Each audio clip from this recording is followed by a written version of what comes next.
I wanted to build a super cheap 5-inch quad, and I was able to do this for about $93. I bought everything off of AliExpress, and I probably bought 95% of it during the Black Friday sales, but Ali has sales all the time. So this is not the most high performing quad you can build for sure, but it is probably the least expensive you can buy or you can make. A lot of that has to do with the motors themselves. I have a bunch of these. They're dirt cheap. They're usually about $5 a piece. So the nice thing is if you burn one up, you can get another one. So it's just buy them in bulk. Especially again, you can get $4 or $5 a piece. So that's kind of the key to this build. Um, there's clearly better components you can get, but again, this was supposed to be as cheap as you can possibly go. And so you'll see I'll go through all the parts that I used, and then what I would recommend for a slightly better build, which is mainly around the camera, because the camera is really does suck.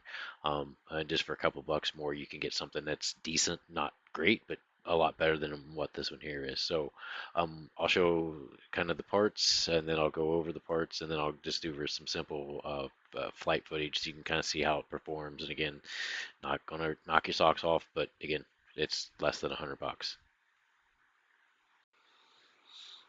Okay, this is the Mark IV V2 5-inch frame. The motors are RS 2205s, 2300 kVs. They called red button, red dot, I guess. The props are 4053 Gen Fan Wind Dancers. And this is that $6 cheap camera. I don't really recommend it, but it was the cheapest camera I had.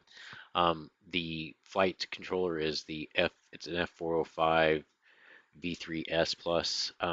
I recommend you get the DAKEFPV one. That's about the same price and has a lot more UARTs. Then the receiver is a SpeedyB Nano receiver or a ELRS receiver, and then a AKK Race 25 to 200 watt and VTX, and then a Pagoda antenna.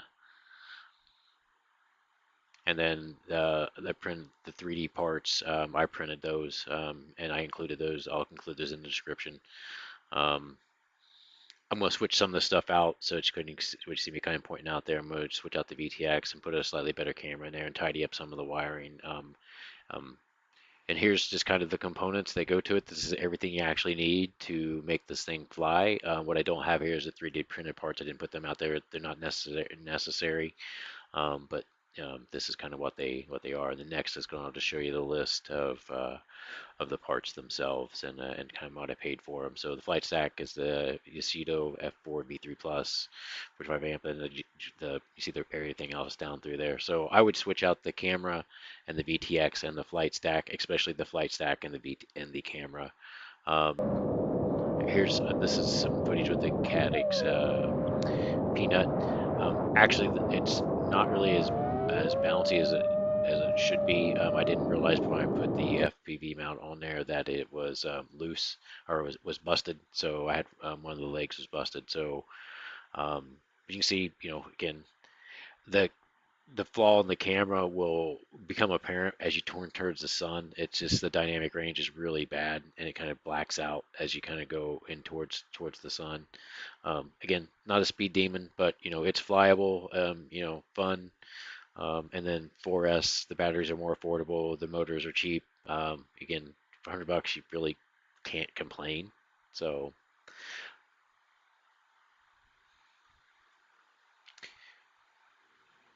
and here's just a sample hover test indoors. So, you know, can't really complain about that for $100 in my opinion. And then next, I'll just kind of leave it flashed up here is all the different components that again I use in here. Again, the camera's okay, but there's a B19 that's like $10, $8, something like that. Just depends. And then that VTX there is really nice. The main reason I switch out the VTX is because the one that I have in there, you either have to put a 3D print in there or secure it up against the frame with something. And I'd rather just have this that VTX because it's plenty powerful and and you can mount. It's a 30 by 30 mount, so and there's plenty of room for it in the back.